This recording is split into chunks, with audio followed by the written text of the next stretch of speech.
गरीब सतवादी के चरणों की सिर पर डारों धूर। 84 निश्चय मिटे पहुंचे तख्त हजूर। सत्यवादी जो केवल सच्चा ज्ञान दे। अब बच्चों, वर्तमान में इस दास के अतिरिक्त विश्व में कोई सत्य ज्ञान देने वाला नहीं है। गरीब सत्यवादी के चरणों की सर पर डारो धूर। 84 निश्चय में पहुंचे तख्त हजूर। यानी ऐसे संत का संग करो, उसके बताए अनुसार सेवा करो, अवश्य आप 84 लाख का चक्कर जन्म मरण का चक्कर समाप्त हो जाएगा। गरीब गुरुद्रोही की पेड़ पर जब पग आवे वीर। 84 निश्चय पढ़े सतगुरु कहे कबीर।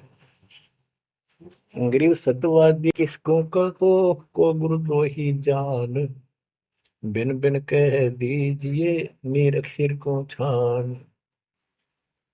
गरीब भस्मा गिरी भस्म हुआ गुरुद्रोही गुण मेट। साहेब को बेग सिंगारिया कुंभी गुण बदलेट। गरीब जोग जीत करुणा में है मुनिंदर को हो कबीर। 12 पंथ चलाइया डेंगे बंधावे धीर।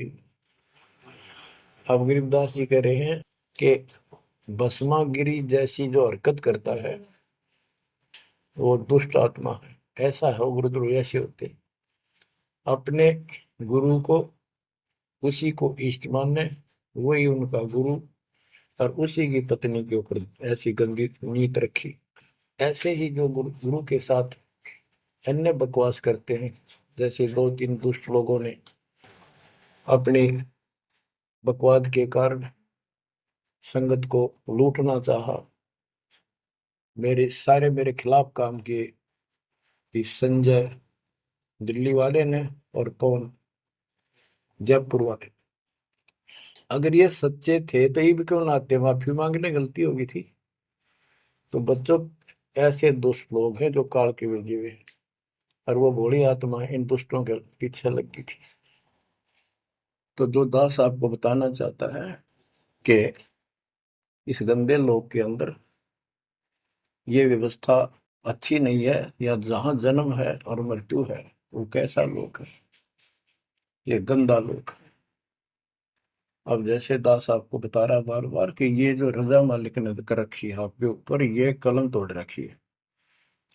भूतों न भविष्य हुआ न होगा, क्यों कर रखा उसने? वो आपका बाप है, वो आपकी माँ है, वो आपका असली भाई और बंधु दोस्त है। उसने जो टेंशन आपकी है किसी को नहीं हो सकती। मान लीजिए माता पिता भाई बहन को दुख तो होता ही है, टेंशन भी होती है, जैसे किसी घर के सदस्य को परेशानी होती है, तो कर क्या सकते हैं? रोए सकते हैं, बैठ कर टक्कर मार सकते हैं, लेकिन उस समर्थ की शरण में आने के बाद वो रक्षा करेगा। तो जैसे दास बता रहा था कि सार नाम लेकर एक ऐसी बुरी मौत मरा, एक्सीडेंट हो गया, गाड़ी ले रहा था। अब मैं देखता हूँ जैसे ये बकवाद करी है 11/7 को, ये सार नाम प्राप्त न करी है, ये बकवास उसने की है। अब वो कुत्ते वाली मौत नहीं मरेगा तो और क्या करेंगे ये बताओ? सार नाम ले लिया, कोई परमानेंट टिकट होगी तब उसका कुछ भी ना होगा, बकवाद वैसे करता रहो। हिमाचल प्रदेश का मुझे पता चला, बहुत विरोध करते थे इसी मैनेजमेंट के बारे में, बकवास करते थे, उनके फोटो तक मुझे प्राप्त हुए। 1 महीने के बाद उनको बुलाया गया कुरुक्षेत्र आश्रम में, भाई समझाओ। रोहतक में बुलाया, अपनी अपनी बकवास करके चले गए। तो ठीक थे, उनको भी गलत बताते रहे। वापस गए, रास्ते में 2 तो एक्सीडेंट में मर गए, एक की टांग टूट गई। जो बकवाद कर रहे थे, सार नाम भी ले रहे थे और सतनाम भी ले रहे थे, खाक है वो सतनाम और सार नाम। और शिष्य भी गुरु जी के थे, भाड़ में जाओ इसे शस और ऐसे कोऑर्डिनेटर। तो अपनी बकवास करके कर्म बना लो, बकवास छोड़ दो। ये बार बार कहने की बात नहीं है। अरे मुश्किल से मानव शरीर मिला, इसमें तुम वो चौधर में खो दियो और नष्ट करके चले जाइयो इस जीवन को। जो आदेश दास का हो, भगत तो वो है, कूदता हूँ गुरुदेव का। रामपाल दास का नाम, गले प्रेम की जेवड़ी, जहाँ खेचो वहां जाऊं मैं। तो करो तो बाहड़ू, वापस आ जाऊं तो दूर दूर करो तो जाऊं, जो राखो तो हीरो, जो देवो सो खाऊं। के एक परमात्मा इस भाव में आओगे ना, वो बात तो बढ़ेगी जब।